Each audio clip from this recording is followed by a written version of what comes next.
Hello everyone. Welcome back to Moni cooks. ఈ వీడియోలో మీకు తెలంగాణ స్టైల్ మక్క గారెలు ఎలా చేయాలో చూపిస్తాను. నేను ఇక్కడ తీసుకున్న క్వాంటిటీని బట్టి మీకు మెజర్‌మెంట్స్ చెప్తాను. నేను ఇక్కడ 6-7 మక్కెన్లు తీసుకొని అన్నీ ఒలుచుకుంటున్నాను. ఇవి లేత మక్కెన్లు తీసుకున్నా కాబట్టి ఒలవడానికి కష్టంగా ఉంది. అందుకే చాకు పట్టి ఇలా కట్ చేసేసుకోవాలి. అన్నీ ఒక ప్లేట్‌లోకి ట్రాన్స్‌ఫర్ చేసేసుకొని ఒక టీ స్పూన్ అంత కొత్తిమీరలు యాడ్ చేసేసుకుంటున్నాను. నెక్స్ట్ హాఫ్ టీ స్పూన్ అంత జీలకర్ర వేసుకోవాలి. నేనిక్కడ 6-7 మక్కెన్లు తీసుకున్నాను కాబట్టి ఆ క్వాంటిటీకి చెప్తున్నాను. నెక్స్ట్ 3-4 వరకు ఎండుమిర్చిలు వేసేసుకోవాలి. తర్వాత 2 పచ్చిమిర్చిలు వేసేసుకోండి. దెన్ ముందుగా కట్ చేసుకున్న ఆనియన్స్ వేసుకోండి. ఒక ఆనియన్ వేస్తున్నాను. నెక్స్ట్ 4, 5 ఎల్లిపాయలు వేసుకొని మీ రుచికి తగ్గట్టు ఉప్పు యాడ్ చేసేసుకోవాలి.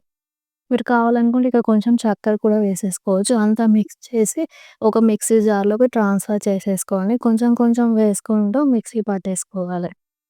ఇలా క్యాప్ పెట్టేసుకొని మిక్సీ పట్టేసుకోండి. మిక్సీ బాగా స్మూత్‌గా పట్టుకోకండి. కొంచెం బరక బరక ఉండేటట్టే చూసుకోండి. ఇలా మొత్తం పట్టాక ముందుగా కొత్తిమీరాకు అంతా కట్ చేసి పెట్టుకున్నాను. అదంతా వేసేసుకోవాలి. అంతా కలిపేసుకోండి. ఆలోపు మనము ఒక బౌల్ తీసుకొని ఆయిల్ యాడ్ చేసేసుకుంటున్నాం. నూనె అంతా గరం అయిన తర్వాత ఒక క్లాత్‌తో ఇలా అంతా అప్పాలు చేసేసుకొని నూనె వేడయ్యాక ఒక్కొక్కటి వేసేసుకోవాలి.